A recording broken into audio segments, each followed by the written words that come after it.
예, 오늘은 11월 벌써 4일이요, 교수님. 4일. 그 두 번째 월요일인가요? 아니, 첫 이제 번째 첫 번째 월요일인가요? 월요일. 예. 주말이 이렇게 일일이 그렇지. 주말로 끼고. 이제 11월 왔으니까 달력 달랑 한 장 남았더라고. 그러니까요, 교수님. 저 오엘리 마지막 입새 그 달력 말이야. 달력처럼? 퍼덕퍼덕 하나 남은. 세월이 유수같이 흘러가는데. 근데 우리 홍 박사는 세월 가는 거 이제 좀 나만큼 그냥 그런가 보다 해. 약간 나는 이제 그 하루하루가 심각하게 받아들이고. 아, 교수님? 하루하루가 또 한 달이 가네, 또 하루가 가네, 막 이런 느낌 있거든. 근데 이제 하긴 뭐 홍 박사도 내 나이쯤 되면 그렇게 되겠지. 그렇죠. 근데 이제 나이 얘기 하지 말라고 우리 저 딸이 아빠 왜 방송하면 자꾸 나이 얘기해? 아빠 나이가 뭐 대수라고 그런 얘기 하던데. 근데 그럼에도 불구하고 그거 안 느낄 수는 없어요. 사람 살면서. 하게 되세요. 근데 참 세월 빨리 가는 것 같아요. 엊그제 같은데. 우리 얼마 전에 여기 더워가지고 짤짤 맞아요. 매면서 내가 막 더워가지고 짜증 막 있는 대로 부리면서 더운 금방 아유 죽겠다고 그 난리치고 빨리 가을 왔으면 좋겠다고 그러니 가을 가네. 이제 겨울 올 것 같아요. 네, 진짜. 겨울 올 것 같아 이제. 근데 아마 겨울도 내 생각은 비 한번 쫙 내리고 나서 이파리 다 떨어지면 훅 하고 그냥 응. 하얀 입기 막 나오면서 갑자기. 덜덜덜덜 떠는 그런 시기가 될 것 같아. 아, 겨울 너무 싫어요, 교수님. 겨울이 싫어요? 네. 난 여름보다는 겨울이 나니까. 근데 우리 홍 박사 지금 물어볼 상황은 아니다. 아직도 한 달 남았으니까 한번 물어보고 왜요? 싶었는데 2024년 그거 어땠는지? 나중에 물어보자. 한 다음 번쯤? 그때쯤 2024년에 대해서 한번 물어보고 싶은 말이 있었는데. 그 한 저번 주 저 염 염교수랑하고 이제 오늘 우리 홍 박사하고 하는데요. 또 오늘 홍 박사 준비해 온 거 이거 만만치 않더라고. 내가 쭉 보니까.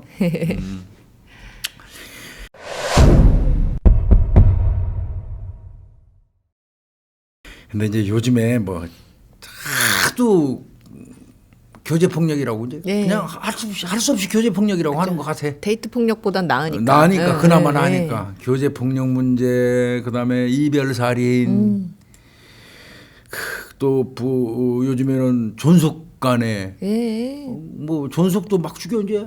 아우, 세상에.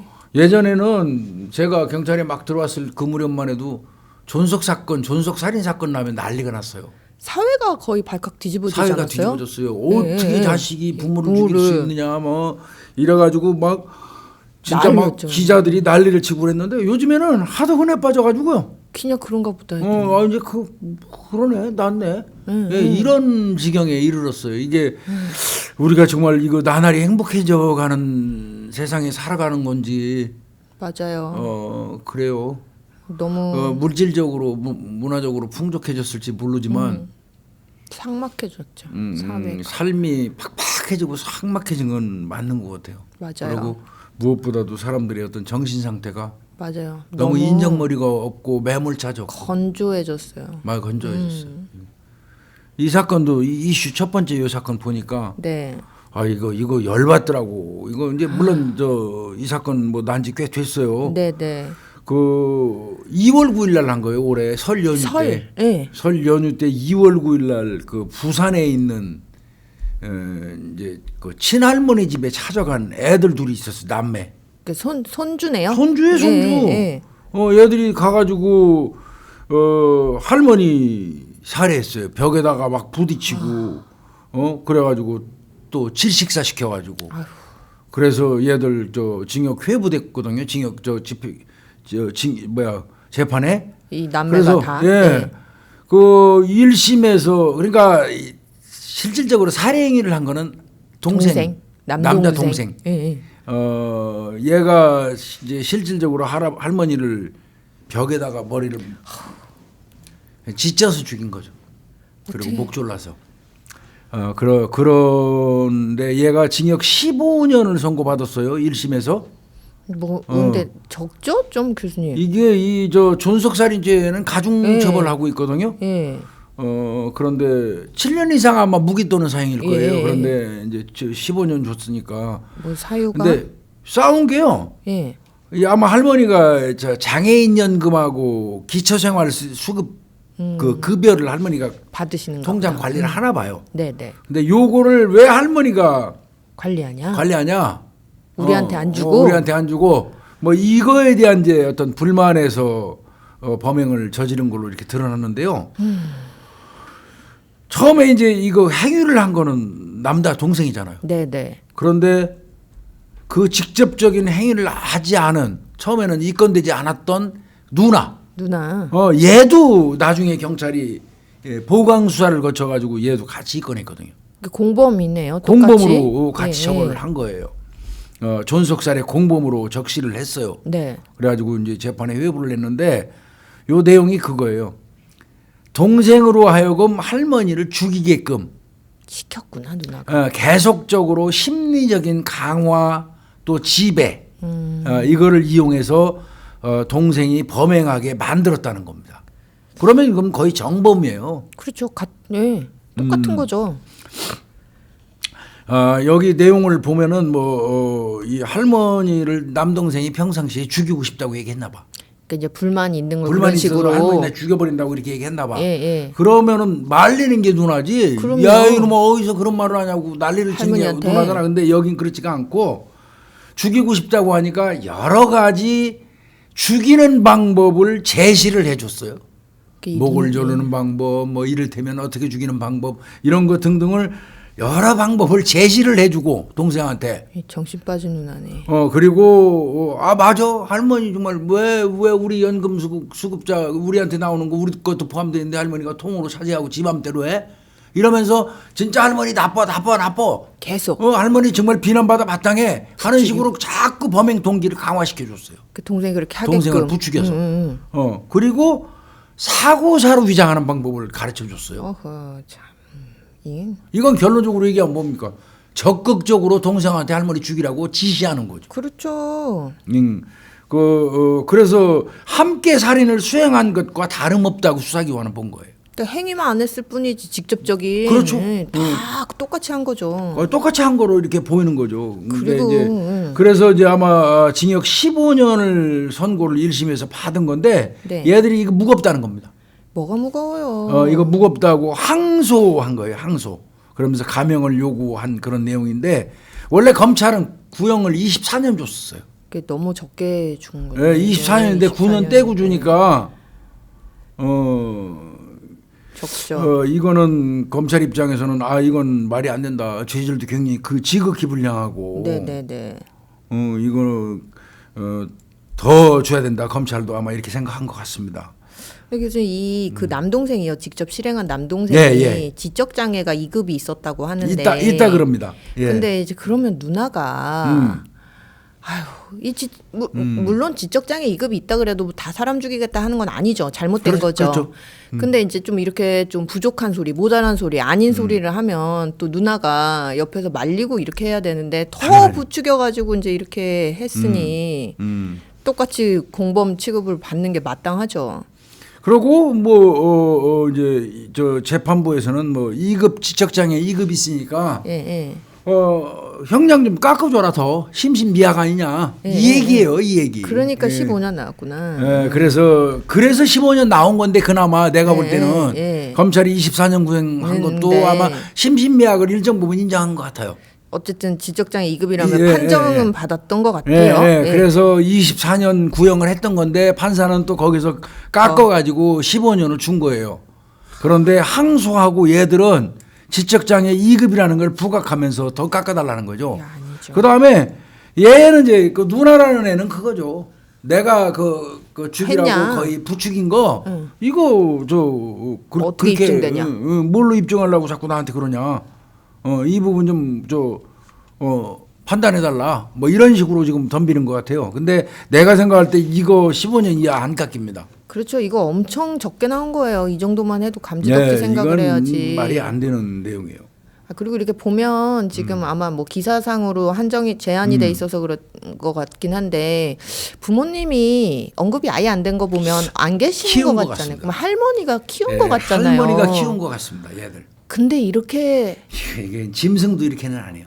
그쵸. 짐승도 이런 짓은 안 해요. 이게 이제 우리가 이 존속살해 관련돼서 물론 이제 그 여러 가지 찬반론이 있어요.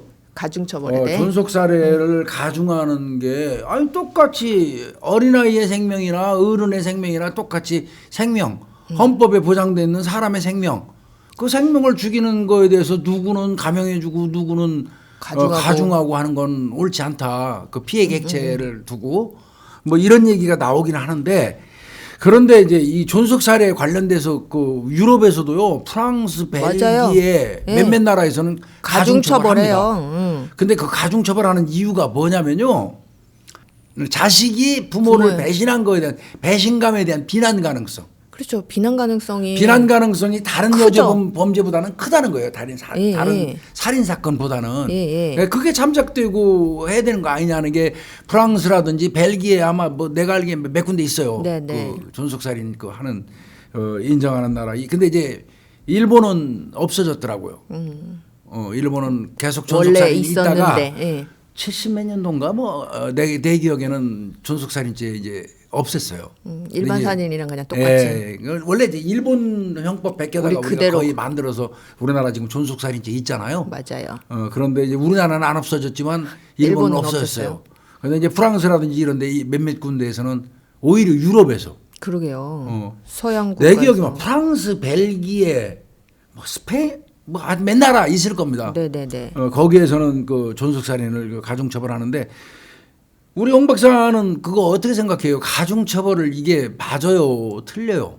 저는 이렇게 존속 살해는 가중처벌이 맞다고 생각을 하고요. 그러니까 말씀하신 것처럼 비난 가능성의 측면에서 물론 똑같이 누가 사람이 사람을 죽인 건 다 나쁜 게 맞는데 그래도 자신을 잊게 한 그렇지. 세상에 존재하게 한 사람. 그 사람을 그 근원을 이렇게 하는 부분에선 비난 가능성이 더 크다고 생각이 들어요. 저는.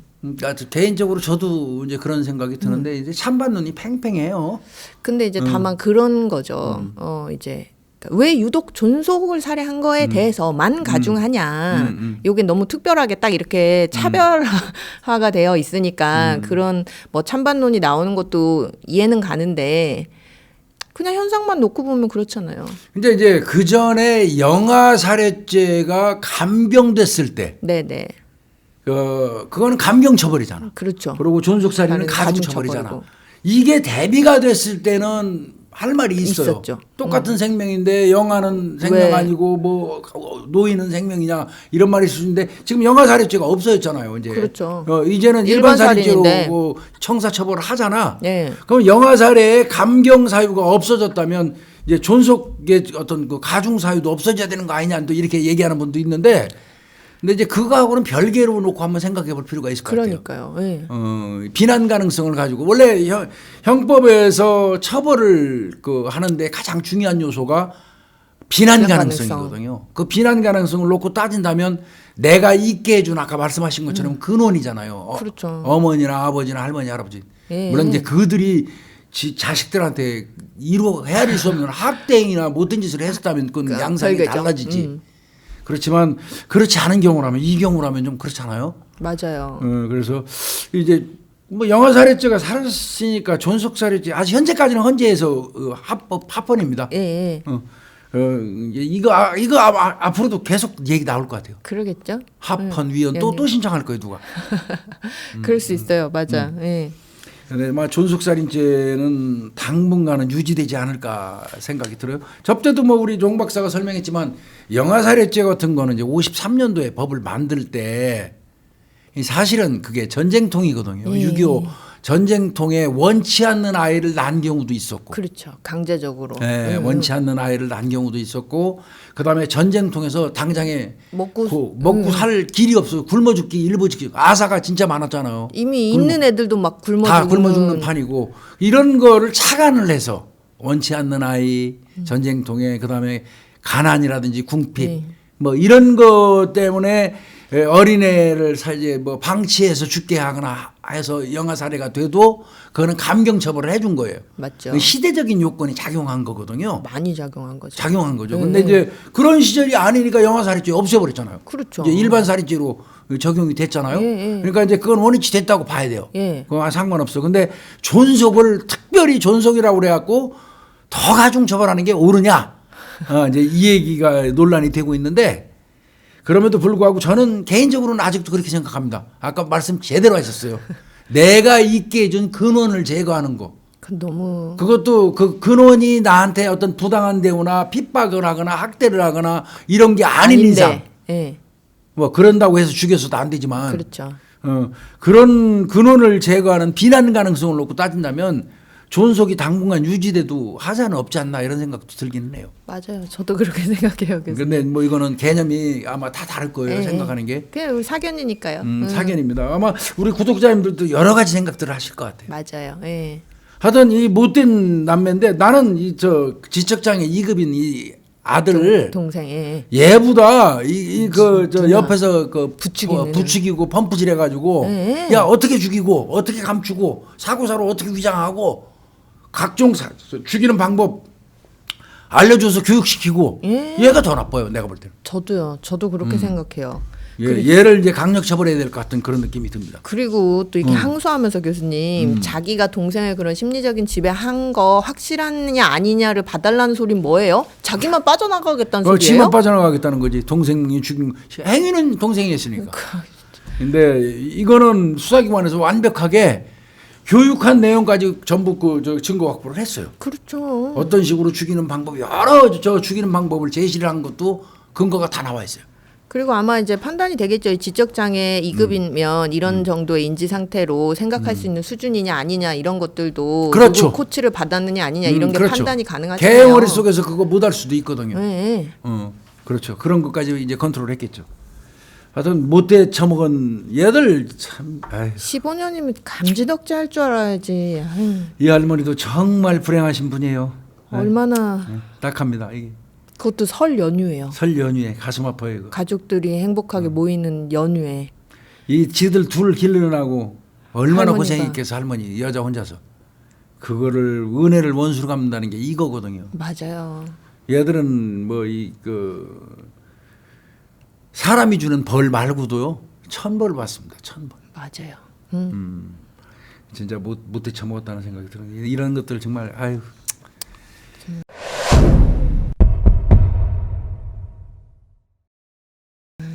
두 번째 이슈 볼까요? 두 번째 이슈 이거도 이 나이가 정말 이게 왜 이러는 거야? 진짜 한심에 빠져도 이렇게 한심에 한심한 빠져요? 정도를 넘어서서 이게 예. 참 아내와 자녀를 동반하고 예. 필리핀으로 해외 여행을 갑니다. 거기까지는 좋죠. 좋죠. 왜? 근데 거기 가서 이제 뭔 가방을 하나 받아보거든요. 아유, 그 뭘까요, 교수님? 참나 이게 지 혼자 안 가요. 이제 누가 보면 일견 누가 봐도 가족 여행이야. 애들 마누라하고 이렇게 우르르 몰려서 같이 가니까 아무래도 마약을 단속하는 경찰이라든지 그 당국에서도 그 사람들을 집중 타겟으로 보고 의심의 소리를 보내지는 않을 거예요. 그렇죠. 가족 여행 왔는데. 가족 여행 와서 떠들고 다니는데 애들하고. 네. 그런데 실질적으로는 이 사람들이 필리핀 가고 마약류를 국내로 날르는 운반책인 겁니다. 가족들 다 데리고 가서요. 예. 33살 먹은 사람인데 예.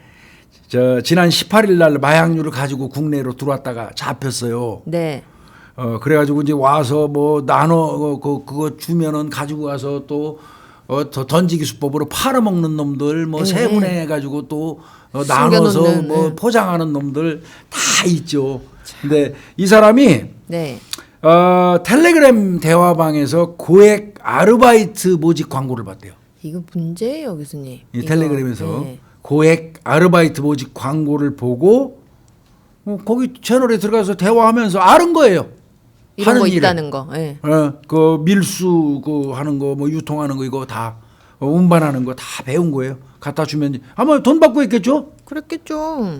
그래서 자기 아내 자녀들과 가족 여행을 하는 것으로 가상해서 필리핀에서 출국하고 현지에서 마약류가 담겨 있는 배낭을 전달을 받아. 그걸 잘 해가지고 국내로 갖고 오면 기다리고 있는 놈이 또 받아. 그래가지고 또 그걸 잘게 1g 단위로 또 잘라서 예. 운반책한테 넘기고 그 던지기 수법으로 갖다 붙여놓으면 주워가고 돈 받고. 이 인간들 이거 정말. 이게 문제죠, 이게. 아니 근데 어떻게 마누라하고 자식까지 데리고 와서 하냐. 그러니까 이 사람은 모르겠어요. 이 사람이 뭐 과거에 뭐 어떻게 삶을 살아왔는지 모르겠지만 아마 그런 생각이 아니었을까요? 그냥 나 가족여행 간 김에 아무것도 아니고 가방 하나만 딱 전달해 주면 되지 않을까? 그럼 돈 많이 준다는데? 그래도 그게 마약은 아닐 거 아니에요. 그죠. 모를 수가 없죠. 모를 수가 지금 해외까지 없죠. 가가지고 아, 이렇게 그러면. 하는데. 그러니까 그런 생각이 그 교수님 제가 이제 요즘에 이제 그 대학원생들 수업도 이제 하고 그래서 이제 그 친구들 논문도 이제 써야 되고 범죄심리 전공하는 친구들 그래서 막 이제 이 얘기 저 얘기 하는데 이제 물질주의 신념이라는 게 요즘 이제 막 얘기를 하고 있어요. 그러니까 돈이면 다 괜찮다. 돈이면 다 괜찮다. 그래서 이제 그 중에 한 친구가 이런 고액 아르바이트에 이게 불법인 줄 알면서도 왜 특히 청년들이 왜 이런 일을 할까? 도대체 어떤 심리적인 기제가 작용할까? 뭐 이제 이런 주제에 관심이 있다 그래서 이제 막 논의를 하고 그러는데 이제 그 중에 하나가 이제 물질주의 신념이라는 게 있는데 사람마다 돈의 가치를 다 다르게 생각을 하잖아요. 그렇겠지. 근데 그게 이제 뭐보다 우선될 거냐? 이런 문제들을 우리가 생각을 해봐야 된다는 거죠. 그러니까 이것도 이게 마약을 유통하고 이게 나오면 우리나라 사람들이 막 이 마약을 하고 불법이고 나쁜 거고 이거보다 그냥 나 고액 알바 하는 건데 이 생각이 있는 거죠. 그러면 그게 국내로 들어와서 그게 유통돼 가지고 얼마나 불행한 그 어떤 최후를 맞이하는 중독되고 하는 사람들에 대한 개념은 아예 없는 거죠. 머릿속에. 예. 자신이 한 일로 인해서 그 앞으로 향후에 다가올 어떤 재앙 같은 거에 대해서는 관심이 없는 거지. 아니 그 멀리 가지도 않아요, 교수님. 이렇게 내가 자녀를 데리고 물론 아내와 자녀를 데리고 아내와 자녀 몰랐을 수도 있어요.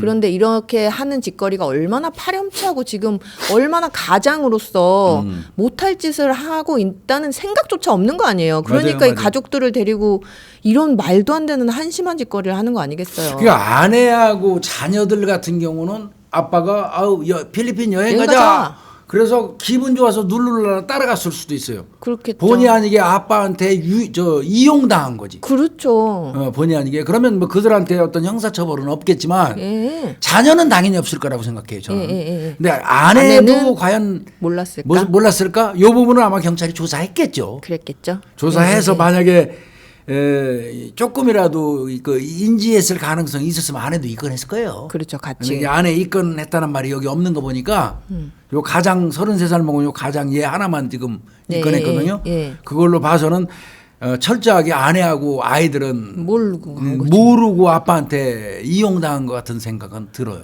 자기 아내랑 자식을 이런 식으로 이용을 해먹고 싶냐고요. 진짜 쓰레기죠. 쓰레기죠. 나쁜 놈이죠. 예, 뭐 경찰 수사 과정에서 보니까 필로폰 6.643kg 어마무시한 겁니다. 이거 엄청 많은 거죠, 이거. 케타민 803g 등 시가 20억 원 상당의 마약류가 필리핀에서 한국으로 4차례에 걸쳐서 밀반입된 사실을 확인했다 이렇게 나왔거든요. 네. 그러면 6.643 한 30만 명 정도. 어마어마한 양이에요. 0.03mg이니까 야, 진짜. 30만 명이 동시 투약할 수 있는 양이에요. 아이고 참. 야, 그래서 아직 유통 못한 그 필로폰을 3.18kg, 케타민 803g을 압수를 했다. 그리고 이제 총책 등 그 일당하고 범죄 수익금 향방을 추적할 계획이다 이렇게 나왔는데, 근데 텔레그램 대화방을 통해서 들어오면 총책이라는 새끼는 추적이 끊길 것 같아요. 그러니까 이 총책 잡으면 좀 사형 좀 시키면 안 되나? 그러니까 중국 같은 데서는 뭐 마약은 그냥 외국인도 사형시켜 버리잖아. 맞아요. 미국인이 연루돼서 그 미국에서 정부까지 나서 갖고 사형은 시키지 말아 달라고 얘기해도 안 되잖아요. 콧등도 안 껴요. 그냥 바로 사형 집행해 버려요. 왜냐면 우리나라 사람들도 사형 집행되는 사람 많아요. 왜냐면 마약은 사회에 끼치는 해악이 너무 심각하잖아요. 걷잡을 수도 없고. 자기 자식까지 데리고 와서 참 마약 날르는 이 애비가 이게 사람이라고 볼 수 있는 건지 참 답답하네요. 이게 얼마나 부끄러운 일인 줄 본인이 스스로 생각을 해봐야 돼요. 아이들이 좋아할까요? 아이들이 큰 다음에 우리 아빠 우리 이랬대. 데리고 저 필리핀 가서 그거 날랐어 그거 알으면 어떻게 될까? 그러니까요. 단 하루를 살아도 자식 앞에서 당당해야지. 그러니까요. 이게 뭐예요? 창피하게 이게 중국 같은 데는 제가 보니까 트라우마가 있어서 그래요. 중국은 더더군다나. 그렇죠. 트라우마가 있죠. 그 홍콩 뭐 이제 뭐 이런 것 때문에 트라우마가 있어가지고 마약에 관련돼서는 아예 용서가 안 돼요. 그러니까 한번 겪어본 거예요. 그게 얼마나 무서운 어떻게 건지. 되는 건지. 나라 망하잖아. 나라를 망치는지. 나라 망하니까. 아편 때문에 그런 거 아니야? 아편 전쟁이죠. 그러니까 그런 건데 이게 지금 나 사실 내가 아는 사람이 있었어요. 어떤요? 그 현직에 있을 때 맨날 그놈 새끼 그냥 필로폰 뭐 이런 거 투약하고 못된 짓 많이 해가지고 내가 몇 번 내 손 탄 적도 있는데 어느 날 중국으로 이사 갔다 그러더라고. 중국으로 갔대. 이제 내가 맨날 말씀드리는 마약 사범은 그 전에 마약 사범은요 요즘에는 달라졌지만 한정적이었어요. 그렇죠. 제 아주 딱 하는 놈들이 했어. 예. 그래서 마약으로 구속을 딱 시켜놓고 나잖아. 그러면 걔가 언제 나오는 거를 우리가 수첩에 적어놔요. 또 할 거니까. 어차피 나오면 또 할 거니까. 그럼 이제 야 나왔대. 소똥이가 나왔대. 어제 나왔대. 야 그럼 한 2달 기다려. 그 2달 기다려갖고 날짜에다 동그라미 쳐놔요.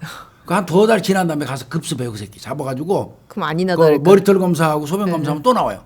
그럼 또 보내고. 그게 한 놈이 담당 형사한테 3-4건씩 실적을 거양해 주는 거야. 그래서 딱 한정적이었어. 그 맞아요. 그러니까 마약 패밀리가 정해져 있었어요. 예. 또 그냥 그러니까 늘 잡아놓은 놈 또 잡아놓고 나오면 또 하고 그냥 계속. 또 그걸 지들끼리 싸워가지고 얘가 얘 코발르고 제가 얘 꼬질러주고. 코발르고 그냥 그러면서 그냥 이게 싸움 시켜가면서 이게 했거든요. 예. 근데 이제 지금은 이제 너무 아니죠. 이제 확산됐으니까. 확산돼서 이제 그런 게 없지만 근데 걔야 걔. 그 중국으로 갔대. 예. 에이 새끼 왜 중국 가서 중국 가서는 못 하겠지 뭐. 이제 우리 그랬어요. 근데 내가 지금 2024년이죠. 예. 한 10년 전 그 정도 즈음에 막 퇴직 무렵 그 즈음에 예. 소식 하나 들었어요. 중국에 사형당했대. 중국 가서 마약 중국 가서 해가지고. 마약 저 소지하고 그 판매하다가 사형당했다고 그러더라고. 그러니까. 그 얘기 내가 들었어요. 한국 사람들 거기서 사형된 사람들 꽤 있습니다. 마약 때문에. 생각보다 많습니다. 중국에서. 그러니까요. 그래서 마약은 이걸 어떻게 근절을 해야 될지 이거 정말 이건 화두예요, 화두. 지금 요즘 같아서는 마약이 예전에는 귀하니까 값이 비쌌단 말이에요. 그렇죠. 비싸니까 아무나 손을 못 댔고 한정적으로. 한정적이었단 말이에요, 시장이. 그리고 이게 막 지금처럼 쉽게 살 방도도 없고. 방법도 없고. 그런데 지금은 흔하니까 값싸고 값싸니까 아무나 접하고 애들까지 접하잖아. 값이 싸니까. 그러니까요. 이게 문제인 거죠. 그리고 신종 마약도 너무 많이 나오고. 너무 많이 나오고. 그래서 마약 관련돼서는 뭐 이거는 정말 이게 계속 그 퍼져나가면 이건 만국병이에요. 이게 우리나라가 지금 사실은 뭐 예전에 마약 청정국이다 이렇게 해가지고 안 겪어봐서 그러는데 마약 청정국. 이미 겪고 나면 소잃고 외양간 꽂히면 이미 늦은 걸요. 늦어요. 이거 마약은 정말 신경 써야 돼요. 큰일입니다 이게. 이런 못된 아버지가 있네요. 아유 이거 아마 형량 많이 들어질 것 같은데요. 네, 엄벌에 쳐야 돼요 이거.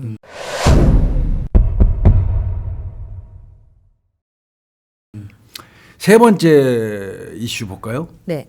이건 사귄 지 3주밖에 안 됐대요. 여자친구하고. 한 달도 안 됐네. 네. 네. 한 달도 안 됐대요. 근데 얘는 짬짬이 성관계 요구하면 계속 여자친구한테. 예. 이거 또라이 아니야? 그럼 싫죠. 22살인데요. 예. 22살이에요. 22살. 얘는 아마 틈만 나면 아마 그 자기 여자친구한테 성관계를 요구했던 것 같아요. 네. 노골적인 성관계 요구, 그다음에 집착하는 모습 이런 게 부담스러워서 이제 당연히 안 만나고 싶겠지. 그렇죠. 3주 만난 놈이 이러니까 이제 결별을 딱 통보를 받은 거예요. 한 거예요. 네. 여자가. 나라도 그거 안 만날 거지. 그지. 뭐 또라이 만난다고. 만나는 거 또라이. 그렇지. 언제 봤다고 나한테 이래. 예. 그런데 집 근처로 찾아가고 불러냈어요. 예. 그걸 죽여버렸잖아요. 또 그러니까 두 사람이 사귀고 나서 불과 19일 만에 죽였어요. 알게 된지. 이거 무섭네 진짜. 이거 어떻게 보면 이거 세상이 왜 이렇게 무서운지 모르겠어 이거. 아휴. 그래서 살인 사건으로 이제 기소된 거란 말이에요 이놈이. 네. 수원지방법원 성남지원 형사 1부에서 했네. 네네. 그런데 얘 얘기는 예. 요놈을 이제 이 건에서 경찰 수사당국에서 할 때는 자료를 전부 찾았을 거 아니야. 네. 요 내용 보면 요놈 거의 계획범죄 비슷해요. 예. 2018년도에 발생했던 강서구 그 김성수 사건이 PC방 살인 사건. 네네네. 이것도 검색해보고 포탈에서 흉기 검색도 하고. 이건 미리 사전에. 그러니까 예. 여자친구 찾아가기 전에 예. 이런 걸 다 검색을 했어. 그러면 이건 계획적 범행이죠 사전에. 그렇죠. 그렇죠?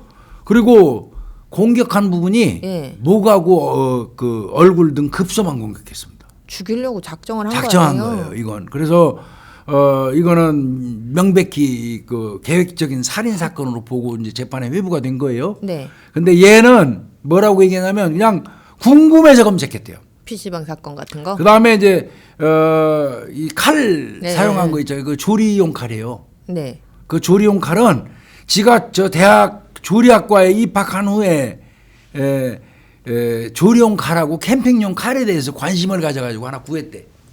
말같이 그걸로 썼대요. 이런 식으로. 그러니까 구입한 게 아니라 그런 검색을 많이 했대요. 검색을. 관심 있어서 예, 예. 자기 조리학과여가지고. 네. 그렇게 했다는 건데 지금 무기징역 구형했거든요. 검찰은. 네. 그리고 저 전자발찌 30년 채워달라고 지금 검찰이 청구를 했는데 네. 네. 얘는 이제 뭐 지가 조현병을 하는 전력이 있다는 겁니다.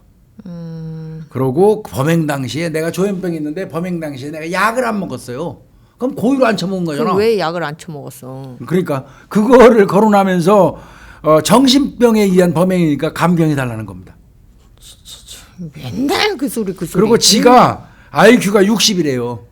대학교는 어떻게 갔대요? 그러니까 인지 기능이 지적 장애 수준이라면서 참작해 달랍니다. IQ 60짜리가 이 강서구 이거 PC방 검색하고 칼이 궁금해갖고 포털 사이트에 검색해보고 캠핑용 칼, 조리용 칼 검색 열심히 하고. 말도 안 되는 소리 하고 있어. 그래서 자기가 약 안 먹었잖아요. 그럼 이제 막 따졌을 거 아니에요. 그 왜 너 약을 안 먹었냐 이렇게 했더니 자기가 정상적인 일반 사람처럼 행동해보고 살아보고 싶어갖고 약을 안 먹었대. 그러면 그것 때문에 봐달라면서. 그러니까요. 약을 안 먹어서 내가 뺑 갔으니까 좀 봐주세요 그 소리잖아. 지금. 이게 앞뒤가 안 맞는 게 말이 앞뒤가 안 맞아. 앞뒤가. 약을 안 먹으면 정상인처럼 행동할 수 있다는 거 아니에요. 그렇잖아. 그래서 자기가 안 먹었다며. 그러니까. 근데 왜 약을 안 먹고 정상인처럼 행동 안 하고 사람을 죽였냐고요. 이게 어떻게 보면 형법에서 얘기하는 원인에 있어서 자유로운 행위. 네. 술 처먹고 저 일부러 술 처먹고 범행하는 거하고 비슷해 이게. 맞아요. 어? 일부러 안 먹고. 일부러 약 안 처먹고 뺑 가가지고 가지고 내가 범죄했다는 거 그랬다. 아니야. 이게 어떻게 보면 그거 비슷한 건데 별 희한한 논리로 저 감형을 요구하고 있네요. 근데 이제 그거나마나 세상에 야 어떻게 사귀자마자 여자친구한테 계속 노골적으로 성관계 요구하고 미친놈이죠. 미친놈이라고 생각하니까 결별한 거고. 그렇죠. 결별하니까 찾아가서 죽여버린 거 아니에요. 알게 된 지 19일 만에 세상에. 19일 만에.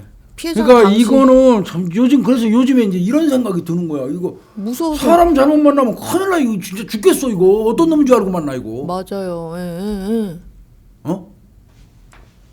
근데 또 문제는 교수님 이렇게 그 모르는 요즘은 막 그런 어플들도 데이터 어플 뭐 이런 소개 어플 이런 것들이 많이 발전이 되다 보니까 그러니까 예전에는 우리가 사람 만나려 그러면 뭐 우연히 만나는 경우도 있긴 있지만 이게 뭐 소개하고 이렇게 하면은 그 사람 참 괜찮은 사람이야. 우리 회사에서 내가 뭐 이렇게 보면 성실한 사람이야. 너 한번 어느 만나볼래? 정도 검증이 된 사람. 되는데 요즘은 그런 게 아예 없이 너무 쉽게 만날 수 있잖아요. SNS 막 이런 거. 상에서 지금 그 얘기 저도 오늘 지금 꼭 말씀드리고 싶어서요. 우리 구독자님들 중에서도 이건 들어두셔야 돼요. 또 자녀들이 있으니까. 지금 우리 홍 박사님이 말씀하신 게 이게 답이에요. 답. 그 전에 대인 관계는 SNS가 이렇게 너무 온라인이 일반화되기 없으니까. 이전에는 주변에 있는 사람을 통해서 건너를 통해서 맞아요. 사람을 소개받거나 그 사람의 세평을 들었어요. 그렇죠. 그거는 일정 부분 검증이 된 거예요, 사회에서. 그렇죠. 그죠? 그들이 속해 있는 무리 속에서 봤을 한 때. 사람의 어떤 그 인격 그 품평이 이루어진 거예요. 그렇죠. 어느 정도 검증이. 네. 그래서 그 사람의 성격은 뭐 급하고 그런 건 있는데 사람 진짜 뭐 진실대라든지 이렇게 장단점을 그 담담하게 말할 수 있는 그런 상황 속에서 사람을 만났어요. 맞아요. 이렇게 우리 사회가. 예. 근데 지금은 SNS 상에서 정말 가볍게 만나요. 아예 모르는. 띡 들어가서 띡띡띡 하다가 어디 사세요? 어디 사합니다. 가깝네. 가깝네. 차 한잔 할까요? 응, 사진만 오케이. 보고. 응. 그냥 사진만 보고. 응. 그거요. 아주 가볍게 만난 거에 대한 대가가 이렇게 치러지는 거예요. 맞아요. 이거 어떤 사람인지 모르잖아요. 이게 지금 그 굉장히 우리 사회가 이 부분과 관련돼서 살인 사건 계속 날 거예요. 저는 맞아요. 이런 불행하지만 식으로. 그렇게 예측해요. 이런 방식으로. 이런 방식으로. 이거 SNS 상에서 정말 검증 없이 사람 만나는 거 이거 정말 경계해야 돼요. 맞아요. 아니 생각해보면 교수님 이렇게 예전에 또 검증이 돼도 남녀 사이에서는 또 어떻게 달라질지 몰라서 아무리 이렇게 겉으로 보고 검증되고 해도 뭐 문제가 생기는데 이렇게 아무것도 모르는 사람을 뭘 보고 어떻게 만나냔 이거 말이에요. 정말 좀 신중하게 생각해봐야 돼요. 그리고 처음 만났을 때는 다 멀쩡하게 해요. 그렇잖아요. 그러면 근데 내가 이 사람이 저 이 뒤에 깔린 백그라운드를 전혀 모르는데 처음 만났을 때야 뭐 한심 살려고 그렇지. 어떻게 해. 그러면 그것만 보고 하다가 이놈이 어떤 미친 놈인지 나쁜 놈인지 여자도 그래요. 여자도 네, 뭐 여자도요. 꽃뱀인지 네, 뭔지 네. 어떻게 알아요 그거. 맞아요. 그래서 SNS상에서 정말 편리하게 가볍게 만나는 만남은 그건 정말 신중하게 생각해야 돼요. 조심하셔야 돼요. 맞아요. 그건 좀 생각 많이 해봐야 됩니다. 많이. 맞아요. 요즘 젊은 친구들 특히 그거 많이 생각해봐야 돼요. 그리고 SNS상에 나와 있는 그 프로필 다 가짜일 수도 있어요. 맞아요. 예? 그거 믿으면 안 될 것 같아요. 그래서 클레어법 자꾸 이제 영국의 클레어법 자꾸 네. 얘기하게 되는데 클레어법이 사실 어떤 면에서 보면 과다해요. 조금 많이 방어적이죠. 어, 미리 뭐 내가 사전에. 사귀는 남자가 있는데 예. 내가 그 사람 알아보고 싶으면은 가. 범죄 얼마 동안 예, 내가 사귀고 있다는 거 일정 기간이 있대요. 예. 사귄다는 그 근거만 들이대고 경찰서 가. 이 사람 전과 조회 좀 해주세요. 그럼 전과 조회 경찰이 타타타타하게 다 해줘. 이 새끼 가정 폭력 무슨 폭력 많아 알려주고 거기서 더 나아가서 조언도 안 돼요. 이런 놈하고 만나면 안 돼. 헤어지는 게 게, 좋아. 예. 이건 경찰이 할 수 있는 얘기는 사실 아니고. 그렇죠. 근데 사적인 관계에 사적인 대해서. 얘기. 그런데 그럼에도 불구하고 영국 경찰은 그게 한대요. 클레어법에서. 그러니까 여자 가정 폭력 행사하고 그 약한 여자한테. 사람들 때리고 하는 놈들은 사람도 못 만나게 만드는 법이에요. 그게 그렇죠. 아예 능동적으로. 사전에 차단하는. 차단해요. 넌 혼자 살아라는 얘기예요. 어떤 면에서 무지하게 냉정하고 무서운 법이에요. 그렇죠. 클레어법이. 사실은 사적인 영역에 공권력이 많이 개입되는 영역. 너무 말이 안 되는 거죠. 그렇죠. 이놈이 이러이러 전과가 있습니다 하고 알려주면 그거로 땡인데 더 나아가서 이런 놈 만나면 안 돼 하고 얘기할 수 있으니까 공권력이. 그렇죠. 그 근거가 뭐냐면 경찰관이 순찰 돌다가 공원에서 쭈그리고 앉아있는데 보니까 저 새끼 상습적으로 가정폭력 행사하고 못된 짓 하는 놈이 어떤 입장한 아가씨하고 지금 데이트하고 있어. 그럼 경찰이 살짝 불러요. 아가씨 일로 와보라고. 너 아냐 쟤? 그런 놈이. 쟤 저 새끼 이렇고 이런 놈인데 너 그거 알고 만나는 거야? 알려줄 수 있죠. 그래요? 안 만나는 게 좋아. 이게 적극적으로 능동적으로 그것까지 경찰이 앞장서서 말해주면서 이 하나의 개인 문제 있는 개인을 완전히 박살내버리는 법이거든 이게 클레어법이. 그렇죠. 혼자 살게 만드는 법이에요. 외투를 시키는. 그렇죠. 따돌림 시키는 법이에요. 어떤 면에서. 그래서 클레어법이 이제 위법 요소는 진짜 솔직히 많아요. 그렇죠. 엄밀히 얘기하면. 예. 그러나 그럼에도 불구하고 오직하면 이렇게 하겠냐고. 그거보다 무고한 생명이 이렇게 희생되는, 희생되는 게 더 막아야 되는 거다. 그러니까 경중을 따져보나 봐요. 그렇죠. 가치를. 그래도 저 새끼들 인권 침해 적정하게 있어도 또. 선량한 다수가 안 당하는 게 낫다고 판단한 것 같아요. 이 경중을 두고. 그렇죠. 우리나라에서 맨날 가해자 인권이 왜 제일 중요하냐. 그거 근데 좀 이제 우리나라는 보편적인 인권이시잖아요. 가해자든 도둑놈이고 뭐든 쌍놈 새끼고 나쁜 새끼고 살인자든 착한 사람이고 성직자고 뭐 똑같잖아. 우리나라 뭐 맞긴 맞아요. 우리나라 인권 그 주의자들 말이 인권은 다 똑같은 겁니다. 평등한 거예요. 원칙상 맞습니다. 이제 그러니까 보편적인 인권주의자들이잖아. 우리나라 인권 관련자들은 원칙상. 그러니까 뭐 도둑놈도 소도둑놈, 개도둑놈, 말도둑놈 다 필요 없이 다 똑같이 인권이니까. 그리고 아주 착한 사람도 똑같은 인권이 경중은 없지 물론. 그러나 영국 같은데 이제 아마 이게 외국과 우리나라의 어떤 그 의식구조 차이 같아요. 그럴 수 있어요. 영국에서는 그거잖아요. 필요 없어 새끼야. 너 같은 새끼들은 그냥 혼자 살아 그 소리야. 이거 바꿔 새끼야. 맞아요. 여자 만나지 마 이 새끼야. 만날 자격 없어. 그게 클레어법이에요. 괜히 만났다가 허튼 짓 하지 말고 혼자 살아라. 만나지 마 혼자 살아 이 새끼야. 그 새끼 만나는 놈 여자 있으면 불러다가 귀속말로 말해주는 거야. 저 새끼 만나지 말라고. 큰일 난다고. 그거 클레어법이에요. 이것도 이제 신중하게 고려할 때가 됐다는 거야 우리나라가. 이런 현상이 자꾸 생기니까요. 그래서 우리나라도 클레어법을 지금 도입해야 된다는 얘기가 나오는 겁니다. 맞아요. 그래서 참 답답한 거죠. 이게 진짜 이 피해자 당시 사망 당시 20살이라고요. 얼마나 꽃다운 나이 가족분들은 이거 어떻게 하냔 말이에요. 그냥 다 키워가지고 그냥 황당하게 그냥 이 새끼 만난 지 19일 만에 그냥 칼에 찔려가고 비참하게 생을 마감한 거예요. 이 피해자 지금 뭘 잘못한 게 있어요. 미친 짓 하니까 헤어지자고 현명하게 잘 판단을 한 건데 이런 날벼락이 있을 거라고 상상이나 했겠냐고요. 그러니까 22살 처먹은 새끼가 무슨 맨날 성관계하자고 덤비고. 미친놈이죠. 그러니까 잘못 만난 죄예요. 조심해야 돼요. 진짜. 잘못 만난 죄. 어떻게 보면. SNS를 통해서 사람 만나는 거 그냥 적어도 나는 모르겠어요. 그냥 우리 구독자님들 자녀분들이라도 이거는 그냥 절대 못 하겠으면 좋겠어. 맞아요. 그리고 만에 하나 만났다고 해도 그 사람이 좀 어떤 사람인지 확신을 가질 때까지는 나 뭐 우리 집, 안 나 알려줘야 신상 돼요. 이런 거는 조금 조심을 하는 게 좀 그럼요. 좋지 않을까. 그리고 SNS로 만났어도 일정한 시간이 흐르고 나름대로 조금씩 해서 어느 정도 신뢰가 검증이 쌓이고, 돼버리면 네.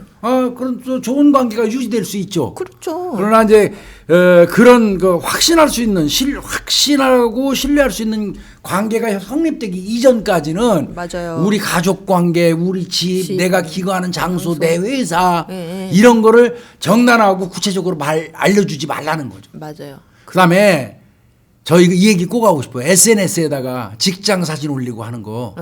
맞아요. 다 알게 직장 되잖아요. 앞에 있는 식당 사진 찍어서 올리는 거 뭐 이런 거 등등 있잖아요. 조심하셔야 돼요. 그거는 좀 저는 안 했으면 좋겠어요. 스토킹 같은 거 당하게 되잖아요. 여름에 절도범 많잖아요, 홍 박사님. 예. 그 아파트 털리잖아요. 예. 그 털리는 케이스가 뭔지 아세요? 놀러 가가지고 해외에서 사진 찍어서 막 올려. 나 해외다. 나 지금 네. 뭐 집에 없다. 집에 없다. 선셋 뭐 하고 올려. 그럼 바꿔서 얘기하면 그 집 비었다는 거 아니야? 그렇죠. 그 사람을 알고 있는 도둑놈이 이 사람 지금 해외에 있어. 뭐 19일 날 출국한대. 이제 입국한대. 다 써놓잖아요. 텅텅 뺐네. 다 써놨잖아 거기. 아니 제가 그거 현직 직원들한테 많이 들었어요. 진짜. 그거 보고 밤에 거들어서 라면 끓여 먹고 이틀씩 주무시면서 그 집에서 대판 다 치고 요리해 먹고 싹 털어간다는 거예요. 그렇죠. 맞아요. 이미 확실하게 사람이 입국하는 날짜가 19일이니까 아직 멀었잖아. 우리가 며칠 가기서 놀고 그 안에서 포커도 하고 그런데. 얼마나 끔찍해요. 그러니까 이거 SNS 상에다가 여행 가가지고 막 언제 입국하고 지금 해외 어디 나와 있고 막 이거 열심히 올리는 거 굉장히 위험한 일이에요. 맞아요. 아니 적어도 나가서 사진 찍어서 올릴 수는 근데 내 생각 같아서는 네. 여행 끝나고 와서 올리는 게 좋을 것 같아요. 그러니까 나중에 하면 되잖아요. 여행 나중에, 즐기고. 여행은 여행 가서 그냥 즐기시고 즐기고. 거기서 열심히 이거 해가지고 올리지 말고 맞아요. 사진 잘 찍어놓고 동영상 잘 찍어놨다가 여행 끝나고 와서 올리는 게 좋을 것 같아요. 맞아요. 거기까지 좋은 데 가가지고 계속 핸드폰만 보고 있냐고요. 저 실시간으로 올리니까 도둑놈들이요 입국 날짜까지 알고 아주 여유 있게 그 집에서 놀잖아. 그러니까요. 그런 거 굉장히 많대요. 그거 조심해야 됩니다. SNS가 교수님 참 장단점이 많아요. 맞아요? 저는 뭐 개인적으로 저는 SNS 안 하거든요, 교수님. 굳이 왜 이거를 해야 될까 이 생각이 드는데 또 뭐 그걸로 뭐 위안을 얻거나 뭐 하는 사람들도 있긴 있으니까 근데 어쨌든 이게 우리 사회에 없던 현상이 생기면서 이게 범죄랑 연관돼서 신종 어떤 좀 현상이 생기니까 이게 참 문제라고 생각이 들어요. 그래요. 그리고 SNS에 들어가가지고 나라는 존재를 알리는 순간 어찌됐건 생뚱맞은 사람을 타겟팅하지는 않거든요. 맞아요. 거기에 이미 진입한 내가 대상이 될 가능성이 더 높습니다. 맞아요. 그거를 내가 내 스스로 내 정보를 다 이렇게 SNS 세계 속에 내가 일원으로 참가를 하는 순간 그 안에서 범행하는 놈이 있다면 그 놈이 아무래도 그 안에서 고르는데 편하겠죠. 그렇죠. 생뚱맞은 나를 찾아 나오고 밖으로 나오진 않겠죠. 그렇죠. SNS 하지 말라는 뜻은 아니에요. 아니고. 그러나 많이 주의하면서 맞아요. 좀 가리고 특히 신상이 알려질 수 있는 일체 행위는 안 하는 게 좋다. 맞습니다. 그렇게 말씀드리고 싶어요. 야, 오늘 뭐 이슈 한 3건은 요 정도에서 마치죠. 네. 수고했습니다. 감사합니다.